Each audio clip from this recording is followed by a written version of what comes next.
কথকতা। আমরা এসেছি তোমাদের নিয়ে যেতে গল্পের রঙিন রাজ্যে। আমাদের আজকের নিবেদন কথকতা অরিজিনালসে ইমন চৌধুরীর লেখা একটি মৌলিক গল্প, ভয়। মূর্ছে ধরা একটা লোহার গেট পেরোলেই একটা আগাছা ভর্তি ছোট্ট বাগান। মোড়াম বিছানো রাস্তার ওপর কয়েক পা হাঁটলেই হলুদ রঙের একতলা একটি বাড়ি। জায়গায় জায়গায় রং উঠে সিমেন্ট বেরিয়ে পড়েছে, কার্নিশের ওপর সবুজ শ্যাওলা। প্রথম দেখাতেই বাড়িটা দেখে বোঝা যায় দীর্ঘদিন সে পরিত্যক্ত হয়ে আছে। সঙ্গে এও বোঝা যায় যে একদিন যত্ন নেবার মানুষ ছিল, কিন্তু আজ যে কোনো কারণেই হোক আজ বাড়িটা নিঃসঙ্গ। মূল শহর থেকে একটু দূরে হওয়ায় এদিকটায় জনবসতি তুলনায় কম। আমি এমন নির্জনতা পছন্দ করি।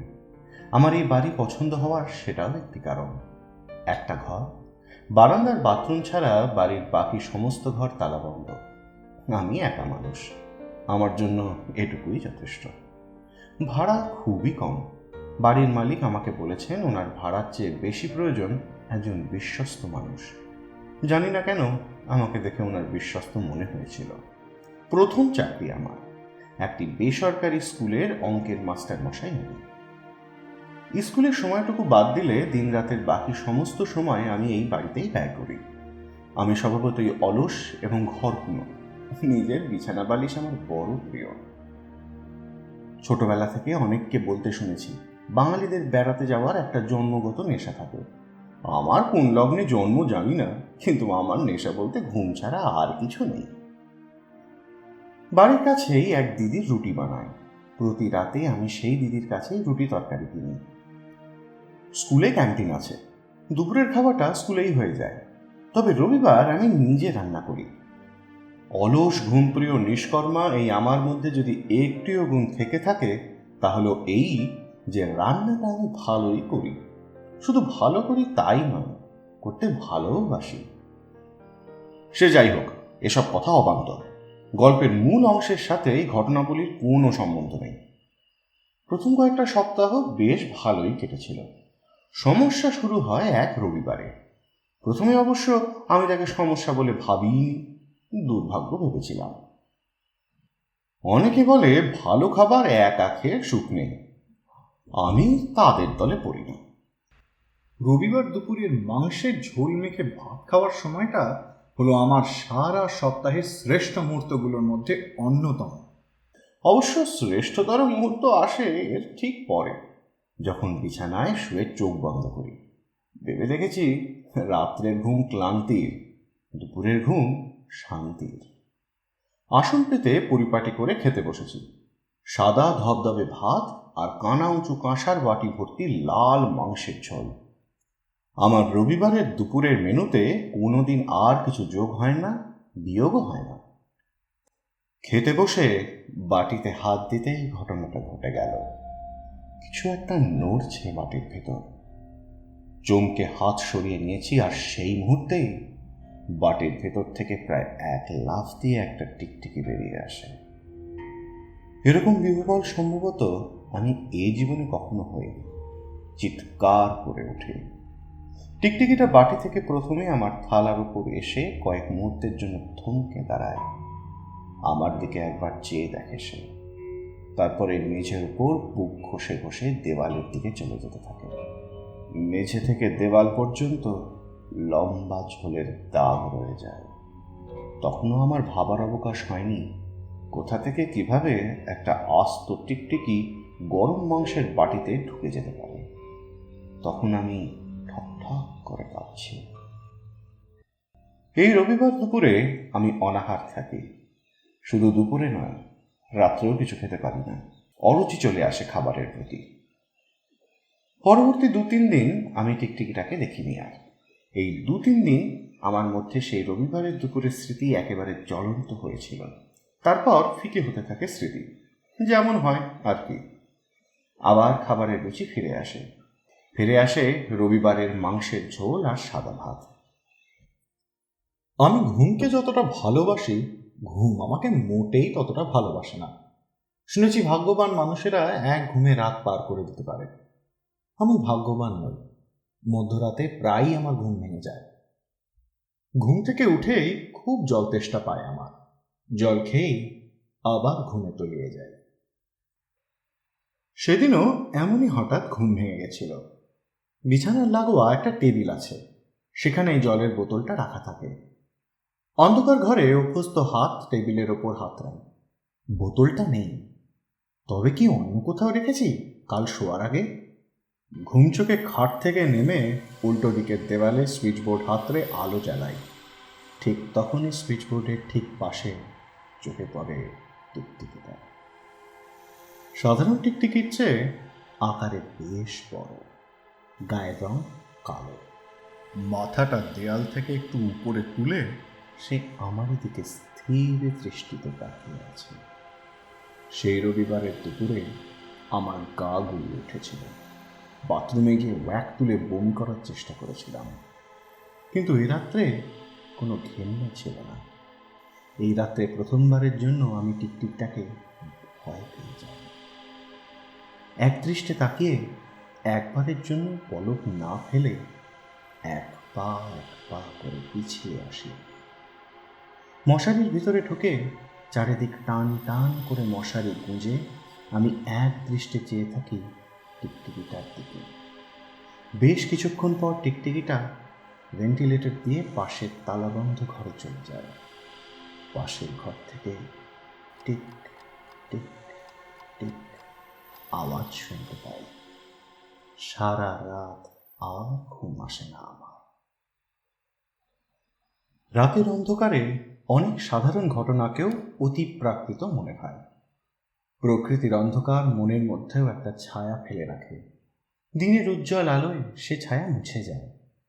সারা রাত আতঙ্কে জেগে কাটানোর পর সকালে যখন জানলা দিয়ে সূর্যের আলো ঘরে প্রবেশ করল, মুহূর্তে আমার ভয় কেটে যায়।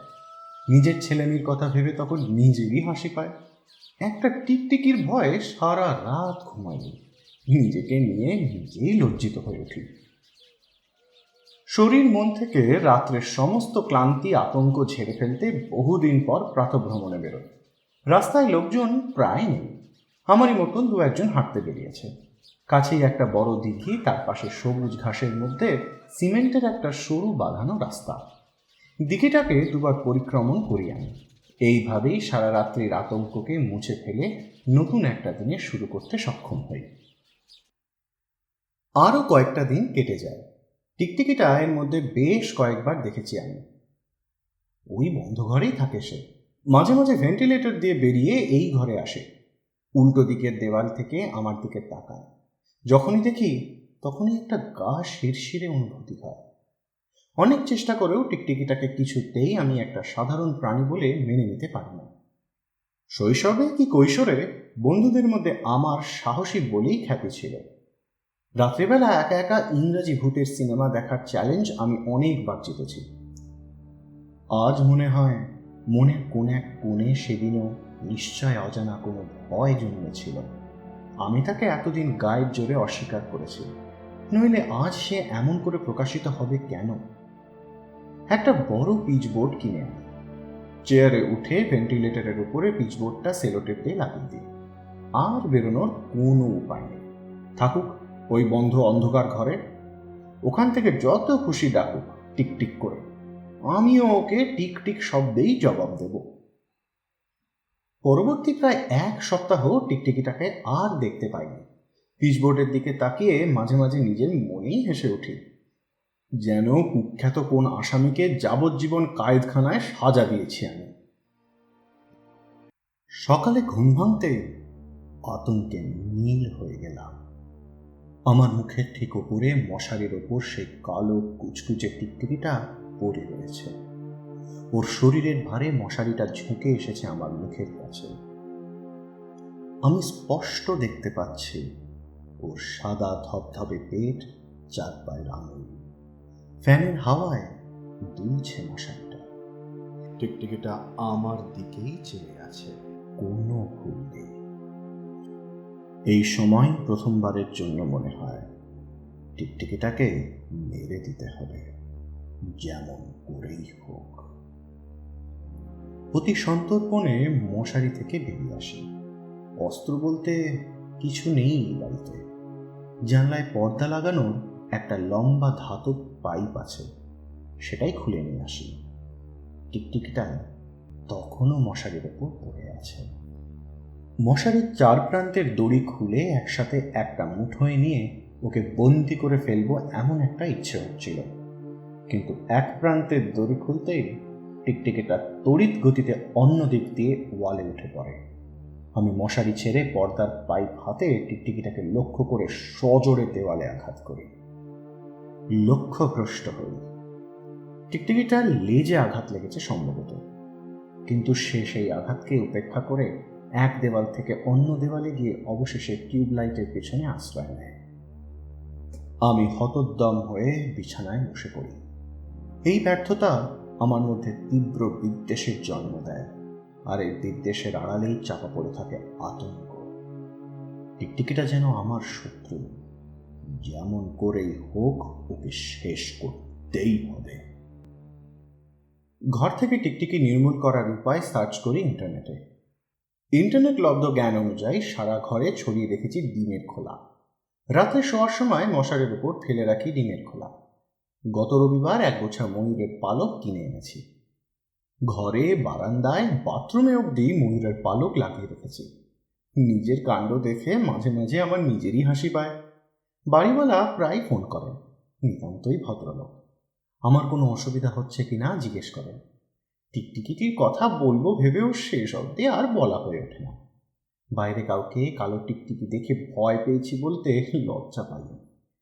সেটা সম্ভবত খুব অস্বাভাবিকও না।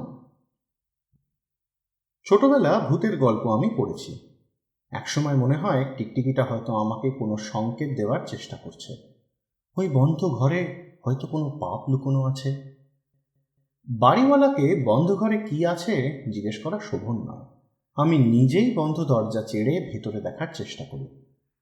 বড় একটা মেহগনি কাঠের খাট, চেয়ার, টেবিল ইত্যাদি দামি আসবাবে ঠাসা। প্রতি রাতে যে দিদির কাছ থেকে রুটি কিনে আনি, তাকে এ কথা সে কথায় ঘুরিয়ে ফিরিয়ে জিজ্ঞেস করি আমার বাড়িওয়ালার ইতিহাসের কথা। বিশেষ কিছু জানতে পারি না, তবে এটুকু নিশ্চিত হই যে এ বাড়িতে কোনো মৃত্যু ঘটেনি, এ বাড়ি নিয়ে কোনো অশুভ গল্প নেই। নিজেকে নিজেই বোঝাই, সবই আমার মনের ভুল। পরিস্থিতি মানুষকে বিভ্রান্ত করে, রজ্জুতে সর্পভ্রম হয়। নিতান্ত স্বাভাবিক ঘটনাও তখন অলৌকিক বলে মনে হয়। মনে মনে বারবার বলি, টিকটিকিটা আমার কোনো ক্ষতি করেনি, ও সাধ্যও নেই আমার ক্ষতি করার। তারপরেও ইদানিং আমি স্কুল থেকে ফিরতে দেরি করি, অকারণ রাস্তায় রাস্তায় ঘুরে বেড়াই। বাড়ি ফিরলেই আবার সেই টিকটিকির সাথে সহাবস্থান। কখনো কখনো মনে হয় হয়তো এই বাড়ি আমাকে শেষ পর্যন্ত ছাড়তেই হবে। একটা কালো টিকটিকির কাছে আমাকে পরাজিত হতেই হবে। শকুর বলে কাছেই একটা গ্রাম আছে, হাঁটা পথ। শুনেছি প্রতি শনিবার সে গ্রামে হাট বসে। শনিবার স্কুল তাড়াতাড়ি ছুটি হয়। এত তাড়াতাড়ি বাড়ি ফেরার ইচ্ছে নেই। আমি পায়ে হেঁটেই লোকজনকে জিজ্ঞেস করে শনিবারে হাটে পৌঁছে যাই। বেশ বড় একটা মাঠে ঠিক থেকে ভিড়। মূলত শাকসবজি আর নিত্য প্রয়োজনীয় সামগ্রীর দোকান, দাম একটু কমের দিকে। লোভে করে আমি দেশি মুরগির মাংস কিনে ফেলি। আমার কেনার জিনিস বলতে এইটুকুই ছিল। সাংসারিক মানুষদের কেনার জন্য অনেক কিছুই থাকে, কিন্তু আমার মতো একা মানুষের জন্য গোটা হাটে আর কিছুই নেই। সন্ধে হয়ে এসেছে। হেঁটে ফিরতে আধ ঘন্টাখানেক সময় লাগবে। হাট থেকে বেরোনো ঠিক মুখে দোকানটা চোখে পড়ল। বাচ্চাদের রকমারি খেলনার দোকান। বাবার হাত ধরে একটা বছর 10-এর বাচ্চা খেলনা গাড়ি কিনে দেওয়ার জন্য বায়না করছে। দোকানটার দিকে একবার তাকাতেই চোখে পড়েছিল এয়ারগানটা। ছোটবেলায় এমন এয়ারগান আমি অনেক কিনেছি। লাল নীল প্লাস্টিকের ছোট গোল বলের মতো গুলি, গায়ে লাগলে ভীষণ যন্ত্রণা হয়। চোখ বন্ধ করে আমি কিনে ফেলি একটা এয়ারগান আর 2 প্যাকেট গুলি। ডিমের খোলা বা ময়ূরের পালক কোনো কিছুতেই টিকটিকিকে তাড়াতে পারেনি। টিউবের পেছনে সে নিশ্চিন্তে বাস করে। ওখান থেকেই মুখ বাড়িয়ে আমাকে দেখে, কখনো কখনো অন্য দেওয়ালে ঘুরতে বের হয়। আমি ইতিমধ্যে আরো বেশ কয়েকবার পর্দার পাইপ দিয়ে ব্যর্থ চেষ্টা করেছি ওটাকে মেরে ফেলার। বলা বাহুল্য, সাফল্য অধরাই থেকে গেছে। রবিবার আমি সদ্য কেনা বন্দুক বের করি। ছোটবেলায় বন্দুক নিয়ে কাগজে বৃত্ত এঁকে লক্ষ্যভেদ করার খেলা খেলতাম। আমার নিশানা খুব খারাপ ছিল না। তখন ভাবিনি এই বন্দুক নিয়েই একদিন আমাকে শিকারে বেরোতে হবে। সারাদিন টিকটিকিটা একবারও বেরোয়নি। ওই টিউবের আড়াল থেকেই মাঝে মাঝে মুখ বাড়িয়ে আমাকে দেখছে। সারাদিন আমি অস্ত্র হাতে অপেক্ষা করেছি। অবশেষে বিকেলে এসে বেরিয়ে আসে। উল্টো দিকের দেওয়ালে অনেকক্ষণ ধরে একটা গঙ্গা হরিণের ডানা ছটফট করে উড়ে বেড়াচ্ছে। টিকটিকিটা দ্রুত দুটো দেওয়াল অতিক্রম করে গঙ্গা হরিণটার একেবারে কাছাকাছি পৌঁছে যায় এবং তারপরে স্থির হয়ে যায়। এক জায়গায় চুপ করে দাঁড়িয়ে মাথা উঁচু করে সে শিকারীকে নিঃশব্দে পর্যবেক্ষণ করে। এক পা এগোয়, কিছুক্ষণের বিরতি নেয়, তারপর আর একটি পদক্ষেপ। বন্দুক লোড করে আমিও এক চোখ বন্ধ করে নিশানা নির্দিষ্ট করি। শরীরের অন্য কোনো অংশে নয়, আমার গুলি যেন সরাসরি ওর মাথায় লাগে। গঙ্গা হরিণটার একেবারে কাছে চলে এসেছে টিকটিকিটা। আর কোনো ছোট পদক্ষেপ নয়, এবারে একটা লাফ, তারপরে হরিণটার মাথা সে মুখে পুড়ে ফেলবে।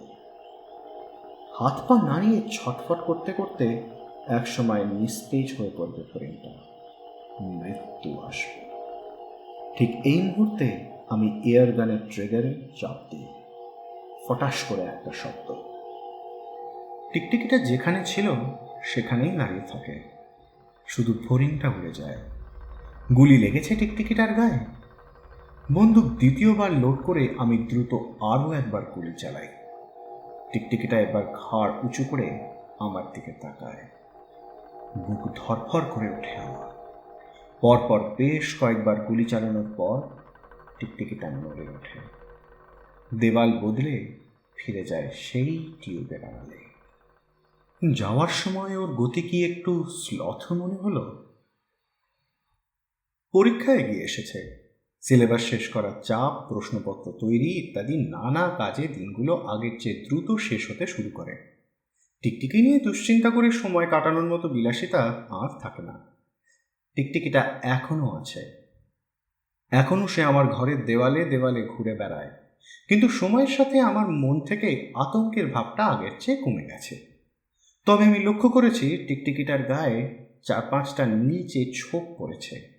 অনুমান করতে পারি এ হলো সেদিনের গুলির দাগ। নিজের নৃশংসতা দেখে অনুশোচনাও হয় আমার। টিকটিকিটা সেই অর্থে আমার কোনো ক্ষতি করেনি। অকারণ ভয় পেয়ে আমি একটা নিরীহ প্রাণীকে হত্যা করার চেষ্টা করেছিলাম বলে মাঝে মাঝে লজ্জা বোধও আসে আমার মধ্যে। কয়েকটা দিন নিশ্চিন্তেই কেটে যায়। আমার মন ভেবে নেয় যে টিকটিকি এবং আমি দুজনে একই ঘরে পরস্পরকে মেনে নিয়েছি। এরপর আসে সেই চরম দিন। কয়েকদিন ধরে খুব গরম, ঘুম আসছে না। চেয়ারে বসে পরীক্ষার খাতা দেখছিলাম। বেশ রাত এখন। রাত্রি হলে এদিকটা একেবারে নির্জন হয়ে যায়। কোথাও কোনো শব্দ নেই, শুধু একটানা ফ্যানের আওয়াজ আর আমার লাল পেন দিয়ে অঙ্কের নম্বর দেওয়ার খচখচ শব্দ। কাজে ডুবে গেছিলাম। এই সময় হঠাৎ টুক করে কিছু একটা পড়ার শব্দ হলো। প্রথমে বুঝতে পারিনি, তারপরে দেখি পরীক্ষার খাতায় ত্রিকোণমিতির অঙ্কের ওপর চাপ চাপ রক্ত, আর তার মধ্যে কালো মতন কিছু একটা ছটফট করছে। মুহূর্তে আতঙ্ক ফিরে আসে। আর্তনাদ করে চেয়ার ছেড়ে উঠে দাঁড়ায়। বিচ্ছিন্ন হয়ে পড়া চিন্তা শক্তিকে একত্রিত করতে সময় লাগে আমার। ওটা কি? কি ওটা? উপরে তাকাই। কুচকুচে কালো টিকটিকিটা আমার মাথার ঠিক উপরে। আমার দিকে তাকিয়ে আছে সে। লেজ নেই। লেজের অংশ থেকে ফোঁটা ফোঁটা রক্ত ঝরে পড়ছে আমার খাতার উপর। খাতাটা রক্তে লাল হয়ে গেছে। একটা টিকটিকির গায়ে এত রক্ত থাকে? অনুভব করতে পারি আমার হাত পা কাঁপছে। চারপাশে তাকিয়ে সেই পর্দা টাঙানোর পাইপটা খুঁজতে থাকি। কাটা লেজটা এখনো আমার খাতার ওপরেই ছটফট করছে। এতক্ষণেও নিষ্ক্রিয় হয়ে পড়ার কথা নয় কি? উপরে তাকিয়ে দেখি এখনো টিকটিকিটার লেজের অংশ থেকে ফোঁটা ফোঁটা রক্ত পড়ছে। ওর গায়ের সেই নীল ছোপগুলো এ রাত্রে যেন আরও প্রকট হয়ে পড়েছে। আমার গোটা শরীর ঝিমঝিম করছে। পাইপটা দেখতে পাই টেবিলের গায়ে হেলান দিয়ে দাঁড় করানো আছে। ধীর পদক্ষেপে এগিয়ে আমি পাইপটা হাতে তুলে নিই। লেজটা সাদা খাতাটার ওপর যেন নেচে বেড়াচ্ছে। আমি কি স্বপ্ন দেখছি? শক্ত করে চোখ বন্ধ করে আবার তাকাই। টিকটিকিটা টিকটিক শব্দে ডেকে ওঠে। আমি সজোরে ছাদের দিকে পাইপ দিয়ে আঘাত করার চেষ্টা করি। প্রচণ্ড শব্দে ফ্যানের ধাক্কা মারে পাইপটা। ফ্যানটা একদিকে কাত হয়ে ঘর ঘর শব্দ করে থমকে থমকে ঘুরতে থাকে। ফ্যানের একটা ব্লেড বেঁকে গেছে। এই তীব্র ধাক্কার এই প্রতিক্রিয়াতে আমিও উল্টো দিকের দেওয়ালের দিকে ছিটকে গেছিলাম। বাঁ পায়ের গোড়ালি মুচকে গেছে। কোনো রকমে খুঁড়িয়ে খুঁড়িয়ে ফ্যানের সুইচটা বন্ধ করি। ঘর ঘর আওয়াজ করতে করতে ফ্যানটা একেবারে থেমে যায়। টিকটিকিটা এক চুলও নড়েনি। কিছুক্ষণ এক জায়গায় দাঁড়িয়ে আমি ভাবার চেষ্টা করি এই মুহূর্তে আমার কী করা উচিত। এত রাতে বাড়ি থেকে বেরিয়ে যাওয়ার মতো কোনো জায়গা নেই আমার, চেনা কেউ নেই যাকে ফোন করে ডাকা যায়। হঠাৎ খুব কান্না পায় আমার। বুঝতে পারি দু চোখ ঝাঁপিয়ে জল পড়ছে। অনেক চেষ্টা করেও নিজেকে শান্ত করতে পারি না, ফুঁপিয়ে উঠি। এত একা নিজেকে কখনো মনে হয়নি। জল ভর্তি বোতলটা হাতের কাছেই ছিল। কি মনে হলো সেটাকে সজোরে ছুঁড়ে দিলাম টিকটিকিটার দিকে। ওটা নড়ল না পর্যন্ত। চোখের সামনে দেখলাম দেওয়ালে ধাক্কা লাগার পরের মুহূর্তে সস্তা বোতলের ছিপিটা ছিটকে পড়ল ঘরের অন্য প্রান্তে।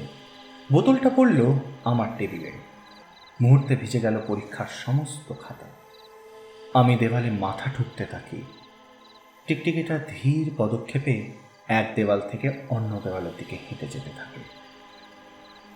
টিকটিকি কি হাসে কখনো? আমি দেখতে পাচ্ছি ও হাসছে। আমি দৌড়ে যাই। পাইপটা নিয়ে এই দেওয়াল ও দেওয়ালে বারে বারে আঘাত করি, কিন্তু কিছুতেই ওকে ছুঁতে পারি না। ধীরে সুস্থে হাঁটতে হাঁটতে ও টিউবটার পিছনে নিজের জায়গায় ফিরে যায়। আমি দিক বিদিক জ্ঞান শূন্য হয়ে উন্মাদের মতো ছুটে যাই। সেই মুহূর্তে সেই জায়গাতেই শরীরের সমস্ত শক্তি দিয়ে আঘাত করে বিকট শব্দে ভেঙে যায় টিউবলাইট। তারপরে সব অন্ধকার। সারা রাত্রে আমি বিছানার এক কোণে বসে থাকি। মোবাইলটা ছিল বিছানারই কোথাও, হাতড়েছি অনেক, পাইনি। ভ্যাপসা গরমের মধ্যে বসে বসে কেঁদেছি আমি সারা রাত। অনুভব করেছি গায়ের মধ্যে দিয়ে হেঁটে যাচ্ছে টিকটিকি, হাত দিয়ে ঝেড়ে ফেলেছি, পড়ে গেছে, তারপর আবার এসেছে। আমি চিৎকার করার চেষ্টা করেছি, গলা দিয়ে কোনো স্বর বেরোয়নি। একটা সময়ের পর আমি মেনে নিয়েছিলাম এই আমার জীবনের শেষ রাত্রি। তখন আমি আর শরীর থেকে টিকটিকি ঝেড়ে ফেলার চেষ্টাও করিনি, শুধু নিজের হৃদস্পন্দনকে অনুভব করার চেষ্টা করেছি। বেঁচে আছি তো এখনো, মরে যাইনি তো। মরিনি আমি সে রাত্রে। পরদিন সকালে আয়নায় দেখি আমার সারা গায়ে মুখে কালো ছোপ ছোপ দাগ। অনেকদিন পর্যন্ত এই দাগ আমার শরীরে ছিল। পরের দিন সকালেও আমি দেখেছিলাম টেবিলের ওপর টিকটিকিতে সেই কাঁটা লেজটা নড়ছে। কোনো রকমে ঘর থেকে বেরিয়ে এসেছিলাম। সেই শেষ। সেই বাড়িতে আর কখনো প্রবেশ করিনি আমি। চাকরি ছেড়ে বাড়ি ফিরে এসেছিলাম। কয়েকদিন নয়, কয়েক বছর লেগেছিল আমার আবার ওই ট্রমা থেকে বেরিয়ে আসতে। কেন ঘটলো আমার সাথে এরকম? টিকটিকিটা কি সত্যিই ছিল ভৌতিক কিছু? এসব প্রশ্ন থেকে ক্রমশ নিজেকে দূরে সরিয়ে এনেছি, কারণ না সন্ধান করে ভুলে গিয়ে ভালো থাকতে চেয়েছি। মাগো! রবিবার বেলা করে ঘুমোই আমি। আকস্মিক আর্তনাদে ঘুম ভেঙে যায় আমার। বিছানা থেকে চিৎকার করি, কি হলো রুমি? আর কোনো আওয়াজ নেই। চোখে ঘুম নিয়ে উঠে দাঁড়াই। এ ঘর ও ঘর। রুমি! অবশেষে রুমিকে বারান্দায় পাই। বইয়ের আলমারি অর্ধেক খোলা, তার সামনে কেমন হতবুদ্ধি হয়ে বসে আছে। আমি কেমন ভয় পেয়ে যাই। পাশে বসে কাঁধে হাত রাখি। কি হয়েছে? আমাকে পাশে পেয়ে ধীরে ধীরে স্বাভাবিক হয়। আবার জিজ্ঞেস করি, কি হয়েছে বলো আমাকে। একটা কুচকুচে কালো টিকটিকি বইয়ের তাক থেকে হঠাৎ বেরিয়ে হাতের ওপর দিয়ে চলে গেল। খুব ভয় পেয়ে গেছিলাম জানো। আমি অনুভব করি আমার হৃদকম্পন দ্রুততর হচ্ছে। কিছু না বলে আমি ওর হাতটা শক্ত করে ধরে থাকি। ও ওই দেখো। রুমি আঙুল দিয়ে উল্টো দিকের দেওয়ালে দেখায়। আমি ঘাড় ঘুরিয়ে তাকিয়ে দেখি দেওয়ালে একটা কুচকুচে কালো লেজ কাটা টিকটিকি, গায়ের ওপর 4-5টা নীলচে ছোপ। দেখেছো কি বিভৎস দেখতে। আমি কোনো উত্তর না দিয়ে চেয়ে থাকি টিকটিকিটা। হাতটা কেমন কালচে হয়ে ফুলে গেল দেখো। আমি চমকে তাকাই ওর হাতের দিকে। বাঁ হাতের ওপরের অংশটা কালো হয়ে গেছে এরই মধ্যে। কি বিষাক্ত টিকটিকি বলো তো। এটাকে মেরে দিতে হবে তো। আমি নির্বাক হয়ে চেয়ে আছি দেওয়ালের দিকে। এত ভাবুক হয়ে কি ভাবছো বলো তো। যাও ঘুমাও গিয়ে। আমি উঠে দাঁড়াই। চলে যাওয়ার সময় শুনতে পাই টিক টিক ধ্বনি। পৃথিবীতে এমন মানুষ থাকে যারা সারা জীবন পালিয়ে বেড়ায়। টিকটিকিরা তারা কারো থাকে। আমি রুমি, আমরা ওদের মতোই। এতক্ষণ শুনছিলেন কথকথা অরিজিনালসের ইমন চৌধুরীর লেখা একটি মৌলিক গল্প ভয়। আজকে কথকের ভূমিকায় ছিলেন সাগনিক, রুমি শর্মিষ্ঠা, প্রচ্ছদ উর্মি, সম্পাদনায় গর্গী, আবহ অনুপম এবং সূত্রধারের ভূমিকায় আমি শর্মিষ্ঠা। আমাদের গল্প যদি ভালো লেগে থাকে তাহলে আমাদের চ্যানেলটি লাইক, শেয়ার ও সাবস্ক্রাইব করতে ভুলবেন না।